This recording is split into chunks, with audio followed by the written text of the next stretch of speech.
What? All right, so okay, we're back at it. Yeah, I one of them spam calls, bro. They fucking stopped the whole recording. Anyway, so yeah, we're back to Isaiah 24 verse 10. It says the city of confusion is broken down. Every house is shut up that no man may come in. Uh, actually, I'm gonna jump up to 8, 7. The new wine mourneth, and wine is equivalent to a doctrine, I guess you could say, or wisdom, right? And the wisdom that's going to come upon the earth is, well, that's here on the earth, because why? We're actually living in time of Jacob's trouble, man. Jeremiah 35, okay, through 8, okay, it's happening now, okay? Yeah, you can say, oh, well, when is Jacob? Well, we are in Jacob's trouble. You have these ICE troopers on the streets. Those are martial law troopers. Okay, you have these ICE detention camps. Okay, those are FEMA camps. Okay, you have the Neuralink centers right next to it. I wonder why that is. Okay, what did Neuralink have anything to do with the FEMA camp? I wonder. You also have World War III brewing. You have the children of Israel waking up in the land of captivity, and now you have what harsh censorship on freedom of speech. Okay, which is all part of the NWO. Okay, they're trying to kill those who have the knowledge of YAHAWAH, BAHASHAM, HALAL. It goes into Revelation 12 chapter. Okay, the dragon was wroth with the woman and went to make war with the render her seed that keep the commandments of YAHAWAH, BAHASHAM, YAHAWASHI. Isaiah 24 verse 8, the new wine mourneth, the vine languisheth. So this place is languishing. Okay, it's mourning. People want some type of excitement. Hence why the playoffs are so fucking busting right now. You got CJ McCollum fucking hitting sideways threes to fucking win and end the game. Like, when have you ever seen CJ McCollum do that, by the way? I'll wait. Anyways, that's another video for another day. But the bread and circus right now is top notch, right? And why is that?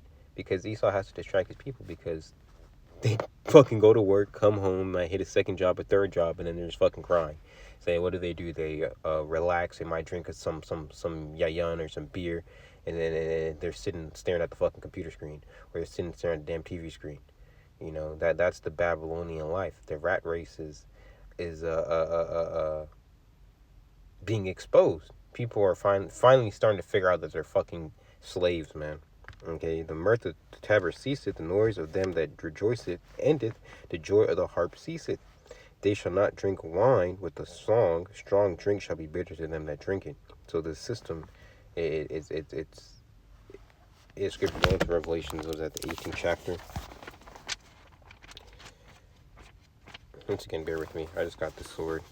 You know how it is. Revelations 18 verse 3. For all the nations have drunk of the wine of the wrath of her fornication, and the kings of the earth have committed fornication with her, and the merchants of the earth are waxed rich to the abundance of her delicacies. Okay, so all the nations have drunken, okay, of the wine of Babylon the Great. Now I can say, well, how's it talking about Babylon the Great? How do you know that? Isaiah 24 verse 10.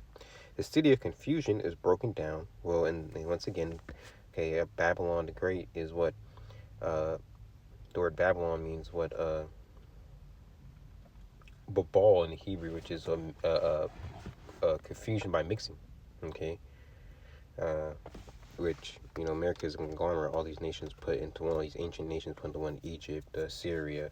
Okay, you go to Isaiah 10 chapter, Revelations 11 chapter talks about Egypt. Also Isaiah 19, the Greek and Roman Empire. Okay, we understand it's America spearheaded by it is modern day Rome. The scripture talk about what the the deadly wound that was healed in Revelations, the 13th chapter. Okay, America is a whore that sits upon the scarlet colored beast. All right, and we see now that what the beast is starting to hate the whore. Okay, because the whore is getting drugged into this war by no other than who this person's talking about against, man. The Benjamin. Okay, Mr. BB, Mr. Milkowski. Okay, see, that goes to show you that once again, as I said in the previous video I was recording, that it's about who you are, okay, in this society. It's not about what you've done, it's about who you are. Because once again, you have all these files coming out against these wicked elite people, okay, who have all this money, yet no one's getting locked up. Okay, but this lady says 2 words against someone who's not even a United States citizen, okay, and she's facing a felony charge. And she probably thinks it's the end of the world for her. She's in college. She's probably getting that education. How Eve is. It's the end of the world. What am I gonna do? I spoke out against that estate of people who wear big noses and small hats. And showing you how the times have changed. Can you remember? There's a certain point on YouTube you couldn't even say Esau. You know, I thought that was the famine lawyer. I was like, man, what the fuck? But now, okay, he's actually giving out prison sentences, okay, felony charges, okay, which goes into what? The persecution of the church. This is the book of Acts.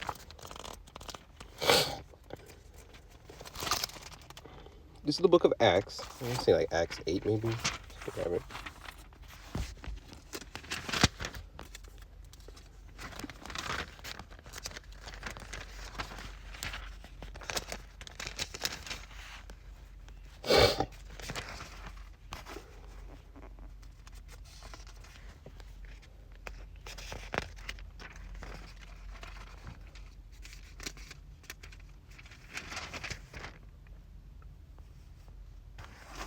Start at Acts 9. I can grab Acts 8 and 1. I'm going to grab Acts 9. Acts 9 verse 1. And Saul, which is Paul, yet breathing out, threatening and slaughtering against the disciples of the Lord, YAHAWASHI, went unto the high priest and desired of him letters to Damascus to the synagogues, that if he found any of this way, whether they were men or women, he might bring them bound unto Jerusalem. What do you mean? Prisoners. For what? Teaching the gospel. Why was Stephen the first martyr of the Gospels? For the name of YAHAWASHI. Because he was speaking out against Israel. Our people, though, okay, they can understand the concept of the Jews being black now, because everyone knows those people over there aren't the true people of the land. They're not going to get down with the doctrine, because scriptures say, what, 2/3 of the nation of Israel, they're not even going to bat an eye. Here there's all these prophecies are going on, and Jake still has no clue what the fuck is going on. They just go along with the program that Esau has force-fed them, okay, and think that that's the way out of this fucking matrix, man. And it's not. It's not. It's nowhere near close. It's the Lord is not down with what Esau's pushing. But Jake can't see that. Jake is dumb. Stiff-necked. Very stiff-necked. Acts 9, verse 3. And as he journeyed, he came near Damascus. Only there. Okay, I don't need that. I'm going to jump to Acts 8, verse 1. Acts 8, verse 1. And Saul was consenting unto his death, and at that time there were great persecution against the church which was at Jerusalem, and they were all scattered abroad through the region of Judea and Samaria, except the apostles. Yeah, because the apostles stayed in where Judea, right? Because you remember when the whole thing was going on with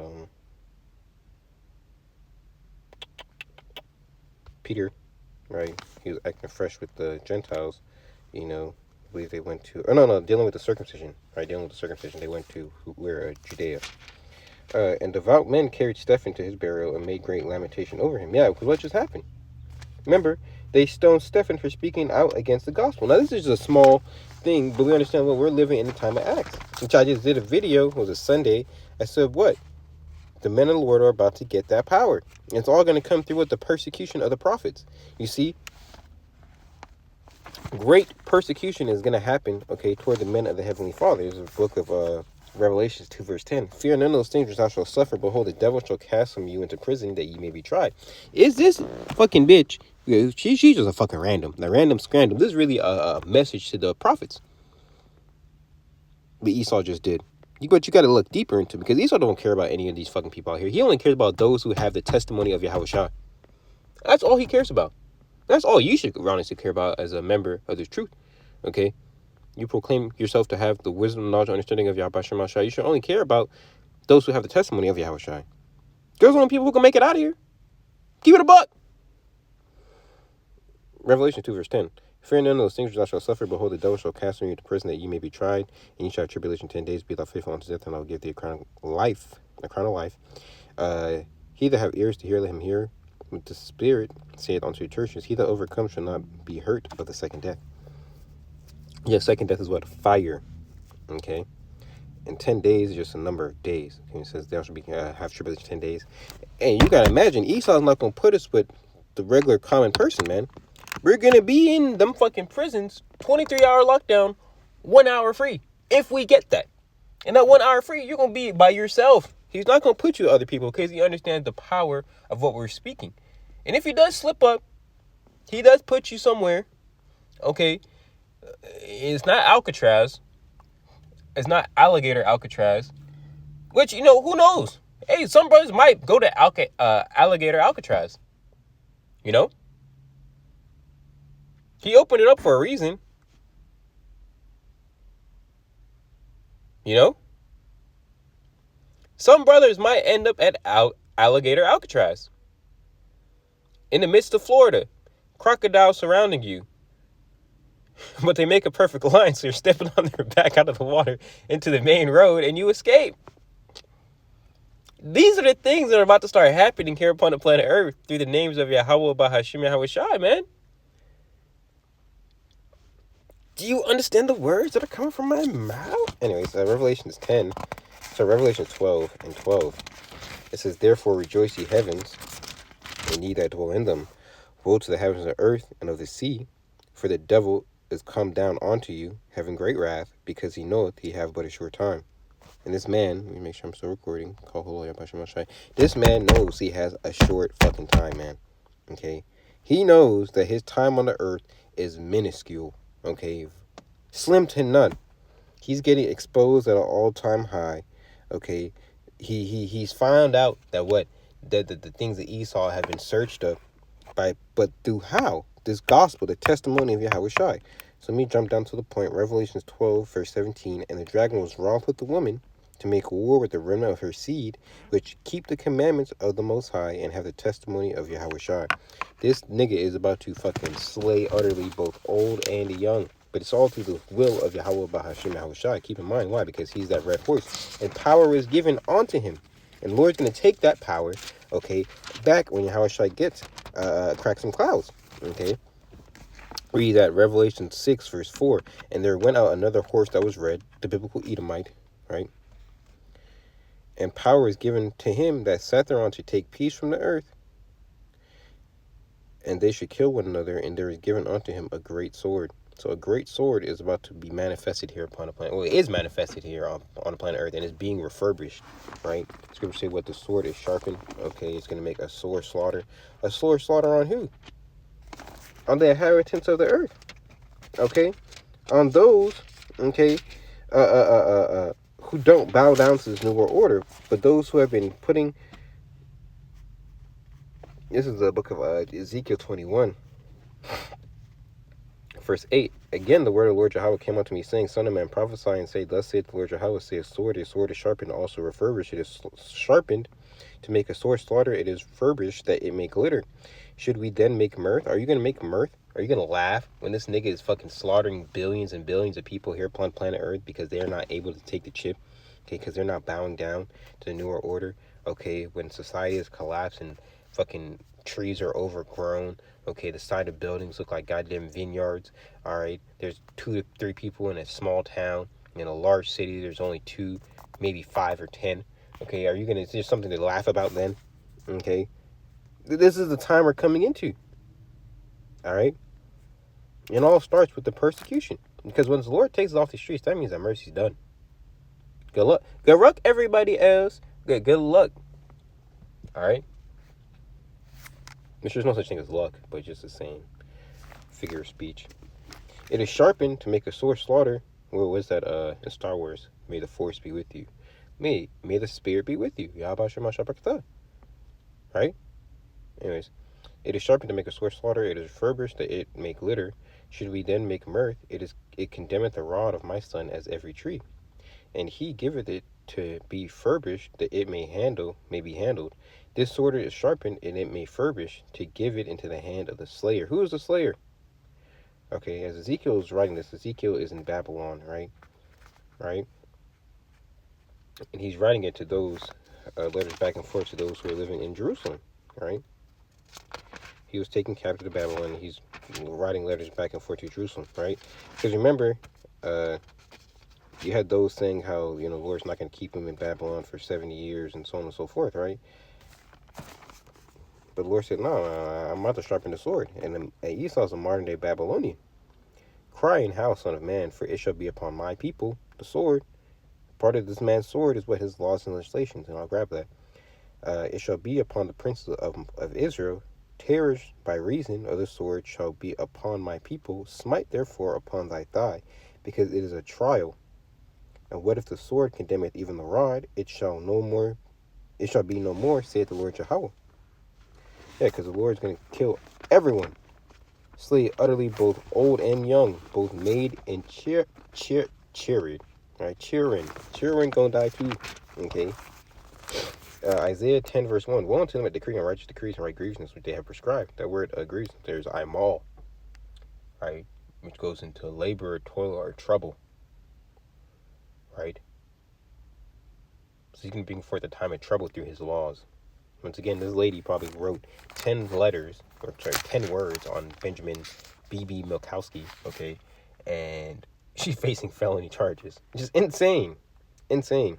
To turn aside the needy from judgment, take away the right from the poor, my people, that widows may be their prey, and that they may rob the fatherless. Esau is going to try to rob the fatherless. He's not going to be successful, but, he's going to try to rob the fatherless. So what? Salvation, okay? Isaiah 32 verse 6, 5. The vile person shall no more be called liberal, nor the churl said to be bountiful. Churl is an evil, wicked nigga, and a vile, we already know what a vile person is, right? Something with Esau. He was called liberal at a point in time. Remember, America was, the golden city, But now it's nothing, okay? Its infrastructure's through, okay? No one even wants to come here to visit. When you talk about America, people think about a third world country, which basically is a third world country, okay? This place, if I show you where I'm parked at right now in this whip, you're like, damn, that's America? Yeah, it is America. The homelessness is shot through the roof, okay? No one even can afford fucking healthcare, all right? Even if you do have a good job, good jobs don't mean shit, because why? He calls it all both small and great. This man has gotten rid of the middle class. There's no such thing as a middle class anymore. You're either rich or you're fucking poor, bro. Okay? You're either rich or you're poor. They say by the year 2030, and I don't think we even have 2030, bro. Jake Show's about to happen this year, Lord willing, right? They say 2030, by the year 2030, it'll be impossible for you to become rich. Why is that? Because you're going to be in your job slot with UBI, see, okay, and your carbon dating tokens, okay, whatever the fuck he gives you, your social credit scores system would be uploaded, and if you're not a millionaire by then, why the fuck would Esau randomly make you a millionaire? Hey, you're not a part of that club. What makes you think that he's gonna make you a part of that club all of a sudden because he uploaded some new social credit score system? Come on, bro. For the vile person shall no more be called liberal, nor a churl said to be bountiful. For the vile person will speak villainy, and his heart will work. For the vile person shall no more be called liberal. For the vile person will speak villainy, and his heart will work iniquity, to practice hypocrisy, and to utter error against the Lord YAHAWAH, to make empty the soul of the hungry, and he will cause the drink of the thirsty to fail. And he's going to try. He's not going to be successful, okay? But this all goes hand in hand with the family of the word. This man's going to try to cause the drink of the thirsty to fail, okay? But the Lord said, what? Seal up my testimony amongst my disciples, roughly paraphrasing, So we've been getting this testimony since I don't know when, right? The Lord has put it on, certain men's spirit to go into houses and byways and teach Jake. And if you don't get it, then that's on you. But if you do, treasure it to the spirit. But with that, I would say Shalom and call HALAL, YAHAWAH, BAHASHAM, YAHAWASHI, BAHASHAM, QADASH. And Lord's willing, this video is edifying. And Shalom, Akim. Shalom, shalom.